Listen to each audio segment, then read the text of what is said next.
চলুন আপনাদের সাথে আজকে একটা রেসিপি শেয়ার করি। এটার জন্য প্রথমেই কিন্তু মা সর্ষে আর কাঁচা লঙ্কা শিলে বেটে নিয়েছিল। এখানে মা শুধু সাদা সর্ষে দিয়েছিল, আপনারা কালো সর্ষেও ব্যবহার করতে পারেন। আর এখানে কিন্তু কুমড়ো পাতা লাগবে রেসিপিটা করার জন্য। তো কুমড়ো পাতাগুলো মা নুন দিয়ে ভালোভাবে এইভাবে ডলে নিচ্ছিল, কারণ যাতে কুমড়ো পাতার গায়ে যে আল আল মতো থাকবে সেই আলগুলো যাতে ভেঙে যায়। আর তারপরে সর্ষে বাটার মধ্যে মা নুন, হলুদ, চিনি আর ভালো করে সর্ষের তেল দিয়ে নিয়েছিল, দিয়ে পেস্টটা তৈরি করে নিয়েছিল। তারপরে পেস্টটা লাগিয়ে নিয়েছিল কুমড়ো পাতার গায়ে। তো এটা তো দেখে মনে হচ্ছিল কুমড়ো পাতার গায়ে হলুদ হচ্ছে, না গায়ে হলুদ না, গায়ে সর্ষে হচ্ছে। তো তারপরে ফাইনালি এটা লাগিয়ে নেওয়ার পরে এটাকে ভালোভাবে মুড়ে নিতে হবে, পুরো পান যেরকম খিলি করে ওই রকমভাবে করে মুড়ে নিতে হবে। তো আমরা মা কিন্তু একে একে এখানে প্রত্যেকটাই করে নিয়েছে। আর তারপরে কিছুই না, এটাকে তেলে ভেজে নিতে হবে। তো মা তেলে এটাকে ভালোভাবে লাল লাল করে সুন্দর করে ভেজে নিয়েছে। আর বিশ্বাস করুন এটা খেতে জাস্ট অসাধারণ লাগে গরম ভাতের সাথে।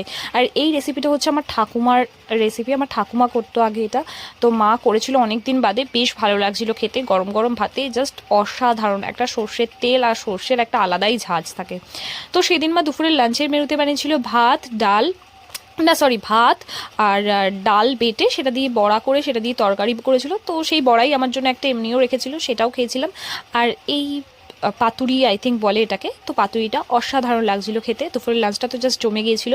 আর এর আগের দিন পাটুলিতে যে মেলাতে গেছিলাম, সেই মেলা থেকে কিন্তু আমি এই বইটা কিনেছিলাম, শরৎচন্দ্র চট্টোপাধ্যায় শ্রীকান্ত। বইটা জাস্ট অসাধারণ। আমি কিন্তু পড়েছি বইটা, মানে পুরোটা পড়া হয়নি, কিছুটাই পড়েছি, কিন্তু অসাধারণ লেগেছে আমার। আর এই ব্রেসলেটটাও কিনেছি।